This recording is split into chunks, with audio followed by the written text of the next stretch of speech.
When I stepped into the street, ash was already falling thick enough to cover the stones.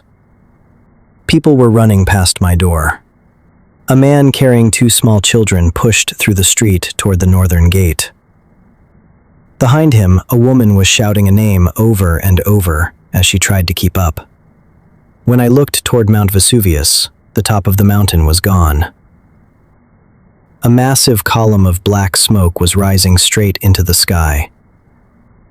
It climbed higher than anything I had ever seen, spreading outward into a dark cloud that covered the sun. Even from inside the city, I could hear the mountain. Each few seconds, a deep explosion rolled across the ground, followed by the sound of rocks striking roofs and streets. That was when I understood that something had already gone very wrong. Pieces of stone were falling from the sky. They were not small. Some were as large as a fist. They struck the street hard enough to break roof tiles and smash pottery in the market stalls. Ash continued pouring down with them. Within minutes, the street in front of my house had turned gray. People were shouting from doorways and rooftops.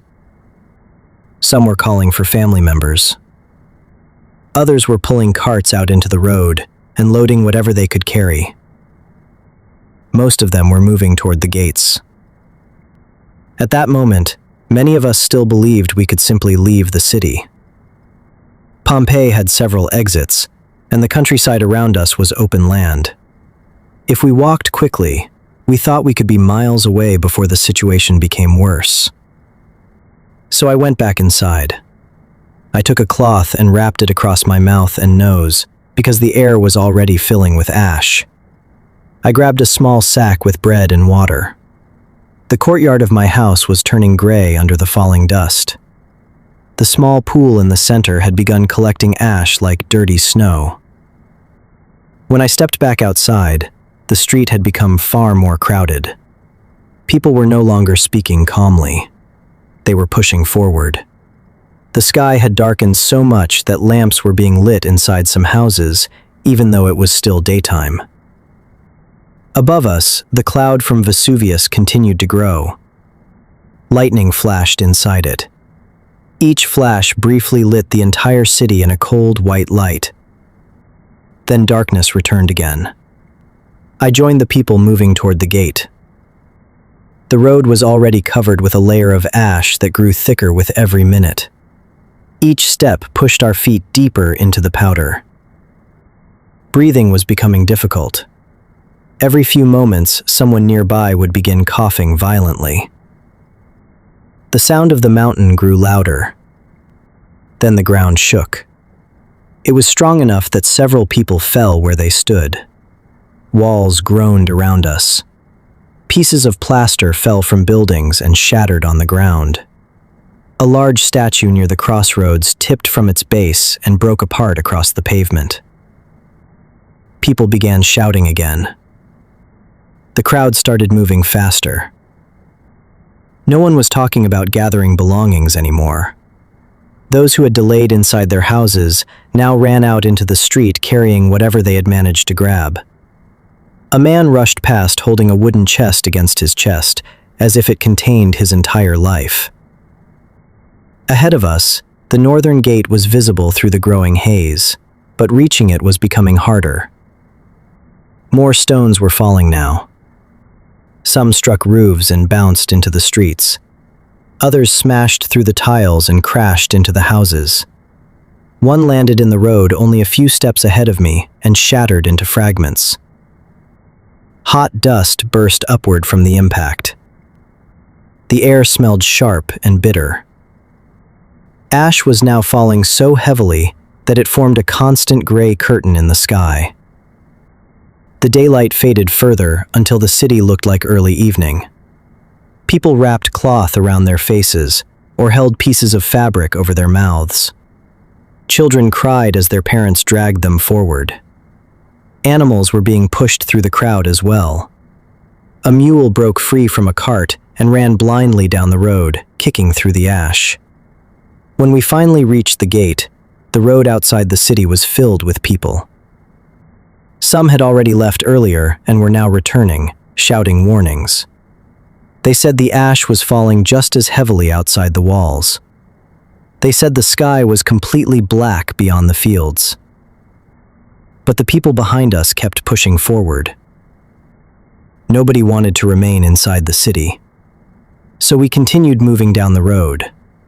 Behind us, Pompeii was slowly disappearing under the falling ash. Roofs were turning white. Streets that had been crowded only moments before were becoming difficult to see. The cloud above the mountain continued expanding across the sky. Lightning flashed again inside it.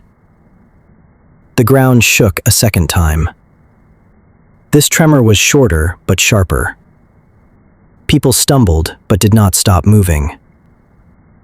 By then, the ash on the road was deep enough that walking felt like moving through sand. Each step required effort.